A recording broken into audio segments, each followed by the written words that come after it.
Hello, everyone.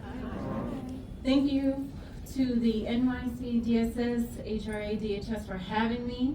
I appreciate all for coming out today to celebrate International Women's Day. I don't take it lightly, and time is the one thing that we can't get back, and it's an honor to share this space with you and all the trailblazing actions of a strong but mighty few. Today we celebrate women, and how remarkable is that? Yes. I often think of the women who have come before us, the ones who have come before me, how they methodically paved the way for us by their words, their actions, and remarkable talents, however simple or extraordinary. Their conviction, their morals, their character, intelligence, tenacity, and most of all, their audacity.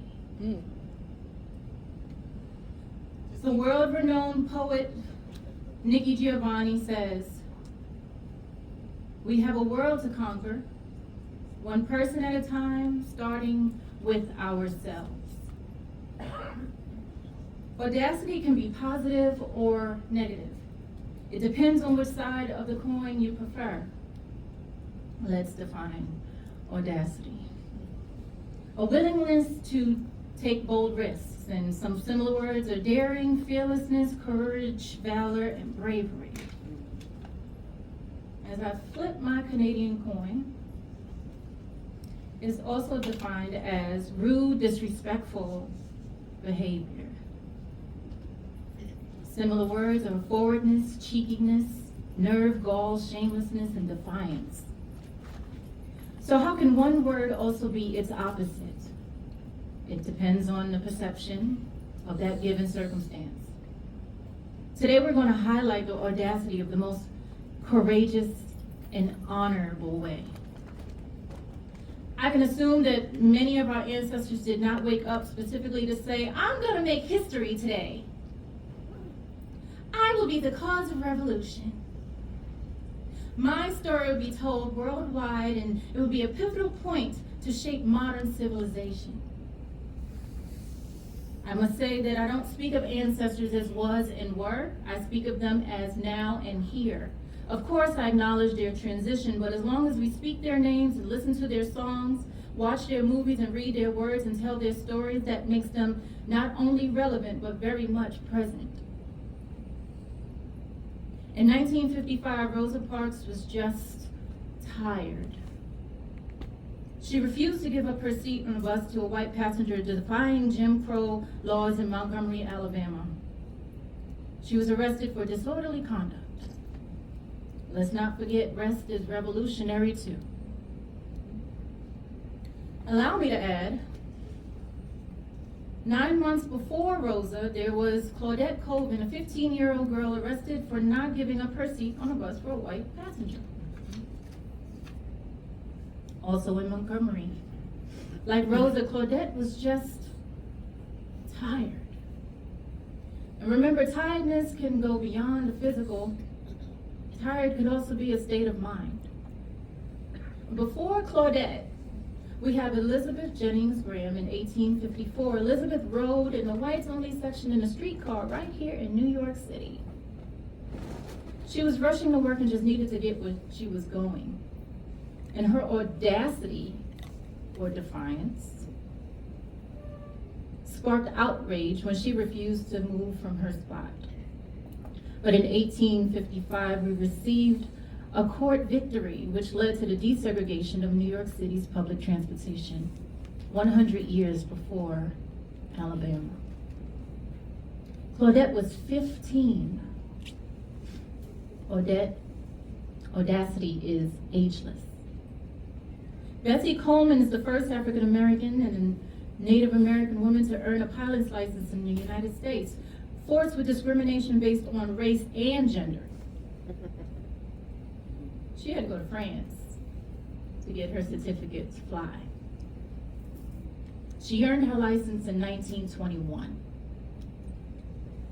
Lieutenant General Stacey D. Harris is a former Inspector General of the United States Air Force, and she was a commander officer of several U.S. Air Force bases, to include the 459th Air Refueling Wing in Joint Base Andrews. She has over 2,500 military flying time. In the private sector, she has 10,000 miles. She is also the director of Boeing since 2021, 100 years after Bessie. Bessie flew so that Harris could command.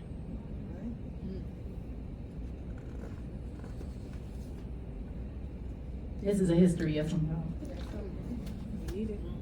Josephine Baker in the 1920s proudly danced in her banana skirt, unapologetically sharing her songs and charisma, while Dorothy Dandridge performing in the Cotton Club to star later in Carmen Jones, which led her to the first Black woman nominated to the Academy Award.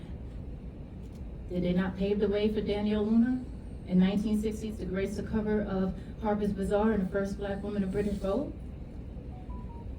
And even still, Naomi, slaying since 1978. Still.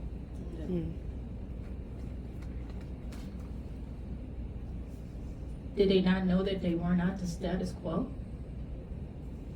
Did they care that they were not the standard of beauty? Clearly not. Audacity?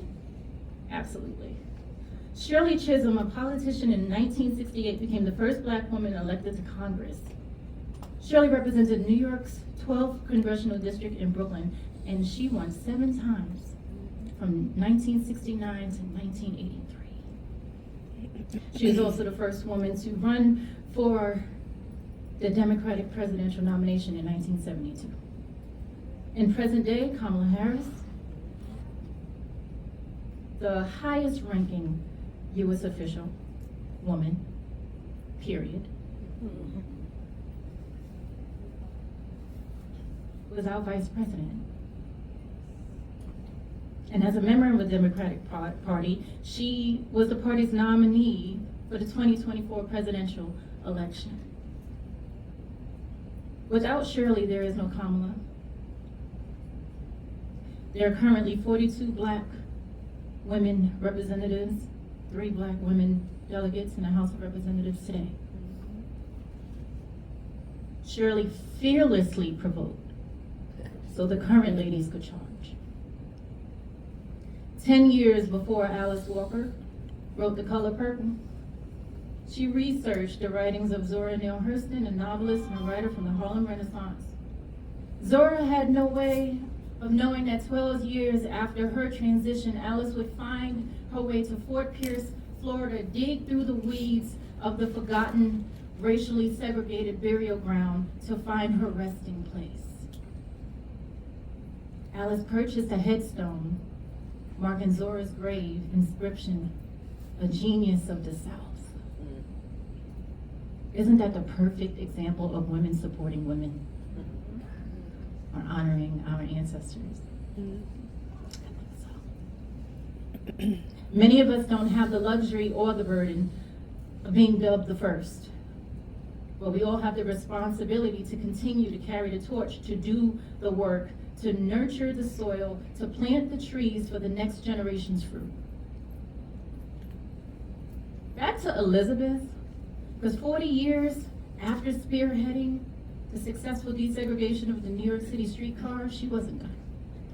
She began the first kindergarten for the first Black children in 1895 from her home on 41st Street in New York City. How many teachers do you know that are not in history books, but maintain her legacy? I have a story for you. All right. It's called The Purple Heart. It's a short story. In February 1986, a little girl from the Bronx, New York, attended her kindergarten class, as she did every day. Her teacher, Miss Redrow, was kind and she gave hugs. It was around Valentine's Day and it was time to decorate the class with hearts, and Miss Redrow placed red and pink papers, with scissors on the desk. She instructed the class to draw out hearts and cut them out. And everyone did what they were told except for the little girl. And this was unusual because normally the little girl was quiet and did her work, and not this day. That day, she sat quietly and motionless.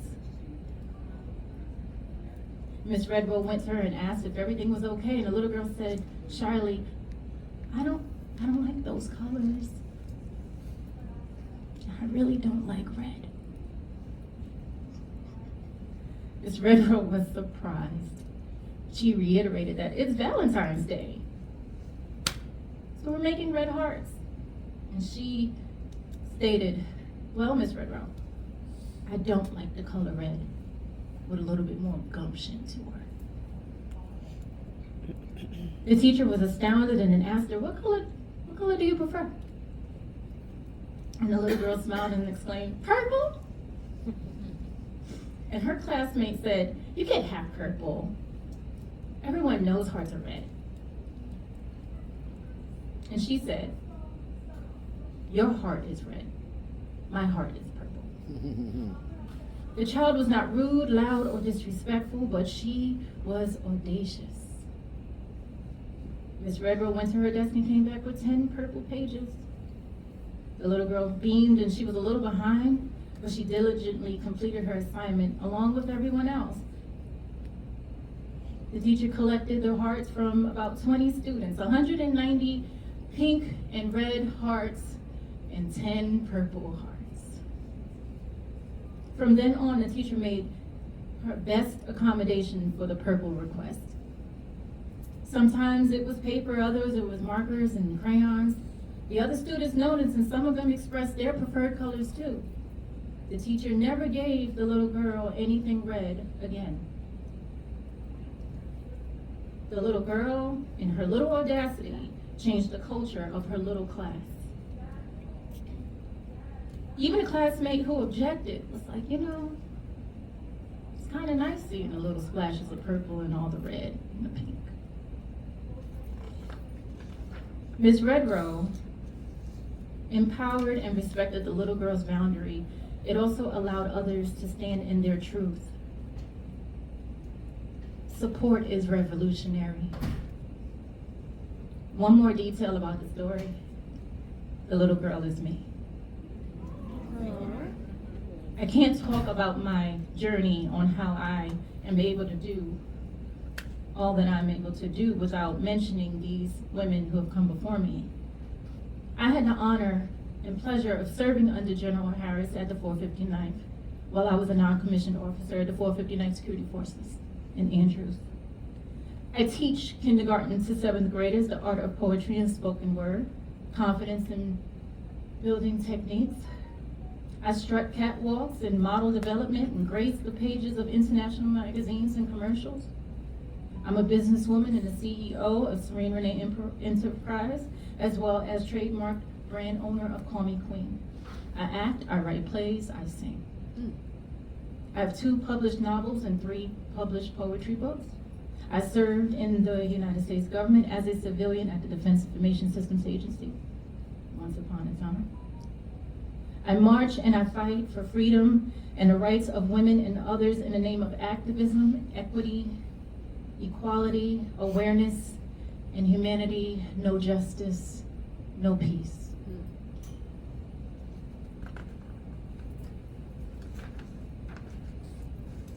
I'm a mother, I'm a daughter, I'm a friend, I am a Black woman. And I believe I'm just getting started. I have plenty more to learn, be, and do. Our boldness, our right, our truth, our fearlessness will keep us going. Remember all who have come before us, who have gave us the blueprint, who laid the foundation out of no way. Some of them from sheer hope, fortitude, and imagination of better. And for most, better was just a concept, a theory, the idea of better without knowing exactly what all it entails. And once something is accomplished, it is no longer impossible. Understanding our history not only shows us where we have been, but also the path in which we need to go. We did not get this far to get this far. We We will take up the mantle and take up the space and continue to pave the road for the generations to come, and one day we too will be ancestors. Your gifts and talents, actions, joy, and stillness are all revolutionary. Step into your own audacity for yourself, your family, and community. Be the example and live